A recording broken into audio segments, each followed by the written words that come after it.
कहानी शुरुआत होता है रेगिस्तान के बीच। एक आदमी अपनी महिला मित्र के साथ घोड़े पर सवार था और दोनों तेजी से दौड़ रहे थे, लेकिन अचानक उनके सामने आग की एक विशाल दीवार प्रकट हो गई। घोड़े को रोकते हुए वो दोनों घबरा गए और पीछे की ओर भागने लगे। तभी आसमान एकदम काला पड़ गया और बिजली चमकने लगी। डर के मारे वे पास के एक पेड़ की छांव में भागे। अचानक जमीन कांपने लगी और धरती फटने लगी। एक विशालकाय राक्षसी चेहरा जमीन से बाहर निकला। दोनों भयभीत हो गए। तभी आदमी को कुछ अजीब महसूस हुआ। उनके सामने एक पहाड़ उगाया था, जबकि कुछ क्षण पहले वहां कुछ भी नहीं था। वो महिला को सतर्क रहने को कहता है और खुद उस पहाड़ जैसी आकृति के पास जाता है। उसने एक लकड़ी उठाकर जैसे ही उस पर मारा, वो तुरंत गायब हो गया। महिला चीख उठी। उसी समय एक नया पात्र आता है, आदमी का दोस्त दाशान। वो महिला से मिलकर सच्चाई जानता है और दोनों मिलकर उस गायब हुए व्यक्ति की खोज में निकलते हैं। जब वे शहर की सीमा पर पहुंचते हैं तो वहां कुछ अजीब प्राणी एक गोपनीय मीटिंग कर रहे होते हैं। वे सब धारा प्रवाह अंग्रेजी बोल रहे थे। जल्द ही पता चलता है कि दाशान की स्पेसशिप एक टाइम ट्रैवल एक्सीडेंट का शिकार हो गई है और अब वे दोनों धरती के 2000 साल आगे के भविष्य में पहुंच चुके हैं। लेकिन ये धरती वैसी नहीं रही। अब यह किसी और नस्ल के जीवों के अधीन है, जिन्होंने इंसानों को लगभग खत्म कर दिया है। केवल एक रहस्यमय क्षेत्र ऐसा है जहां कोई नहीं गया, एक निषिद्ध भूमि जिसे सभी डरते हैं। इस रहस्यमय जगह को जीतने के लिए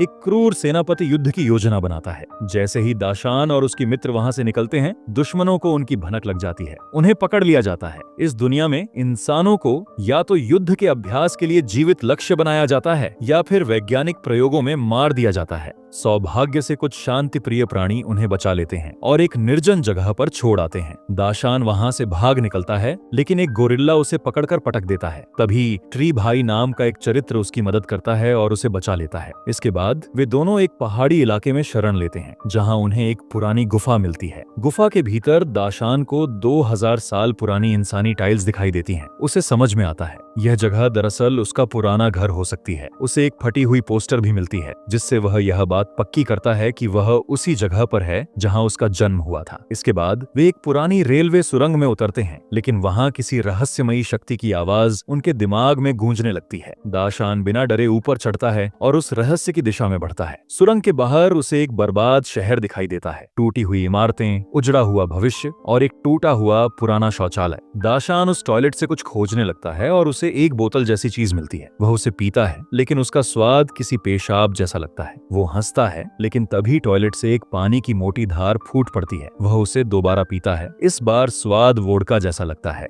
वह अपनी मित्र माए को भी पीने को कहता है, लेकिन जैसे ही उसने पिया, उसके शरीर में अजीब कंपन शुरू हो जाता है। अचानक उसका व्यवहार बदल जाता है। उसकी आंखें लाल हो जाती हैं और वह माए को टॉयलेट में डुबाने की कोशिश करता है। माए डर के मारे छटपटाती है, लेकिन अंत में दाशान खुद को रोक लेता है। वह कांपते हुए पीछे हटता है और एक अलग कमरे में चला जाता है और वहीं उसे एक ऐसी चीज दिखती है जिसे देखकर उसके होश उड़ जाते हैं। जिस चीज को आने वाली नस्लों ने 2000 सालों से एक पवित्र वस्तु समझकर पूजा था, दरअसल वह था एक पुराना इंसानी टॉयलेट, एक रहस्यमयी जैविक बम से, जिसे जीवाणु शक्ति बम कहा जाता है। यह कोई आम हथियार नहीं था, बल्कि एक ऐसा जीवित बम था जिसकी पूजा करने वाले अनुयायी बिना बोले सिर्फ मानसिक तरंगों से एक दूसरे से बात कर सकते थे। उनकी संचार शक्ति शब्दों से परे थी। एक युवक को सपने जैसी स्थिति में एक रहस्यमयी दुर्ग में लाया गया, जहां धरती पर बचे खुचे मानव नेताओं ने उसे घेर लिया था। वे उससे उसके आने का कारण पूछ रहे थे, लेकिन साथ ही उसे एक भयानक रहस्य बताया गया।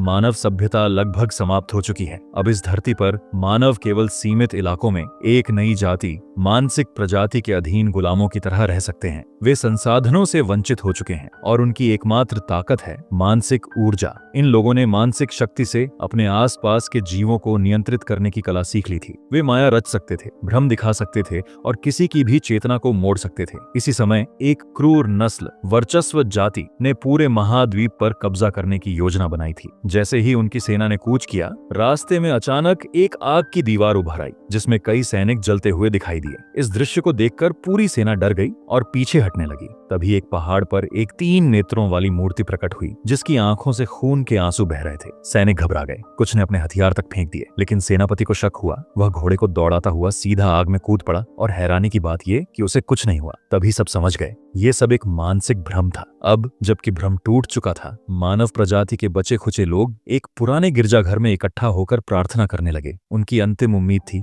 वो ही जीवित बम जिसे वे फिर से सक्रिय कर चुके थे। अब सभी ने अपने चेहरे से मुखौटे उतारने शुरू किए और नीचे से निकले भयानक विकृत चेहरे। दरअसल 2000 साल पहले हुए एक परमाणु युद्ध ने मानव शरीर को अंदर से जला डाला था। बचा था सिर्फ एक खोखला खोल। इंसान केवल दिखावे में बचे थे। इस बीच नायक आकाश नाम का युवक एक रहस्यमयी जेल में बंद होता है और वहीं उसे उसका पुराना मित्र वीर मिलता है, जिसे वह वर्षों से खोज रहा था। लेकिन उनकी भावुक मुलाकात अचानक एक मानसिक हमला बन जाती है। दोनों को नियंत्रण में लेकर आपस में लड़वा दिया जाता है। हड्डियां टूटती हैं, घूंसे चलते हैं और जैसे ही स्थिति बिगड़ने लगती है, किसी ने एक हथियार फेंका। वीर उस हथियार को उठाकर आकाश को जमीन पर पटक देता है। लेकिन तभी माया नाम की युवती वहां पहुंचती है और मानसिक शक्ति से दोनों को अलग कर देती है। वीर फिर आकाश को एक लोहे के बंद दरवाजे के भीतर कैद कर देता और दरवाजा बंद करके उसे लगभग कुचल देता है। तभी वर्चस्व जाति की सेना एक छिपी हुई गुफा में घुस जाती है, जहां कुछ मानव शरण लिए हुए होते हैं। वे अंदर घुसते ही सभी को गोली मार देते हैं, लेकिन वीर और उसके साथी एक कोने में छुपकर किसी तरह बच निकलते हैं। जैसे ही वे बाहर आते हैं, उनका आमना सामना होता है दुश्मन नेता क्रूर नायक से। उसे मार तो गिराया जाता है, लेकिन माया को गंभीर चोट लगती है और वह वीर की बाहों में ही दम तोड़ देती है।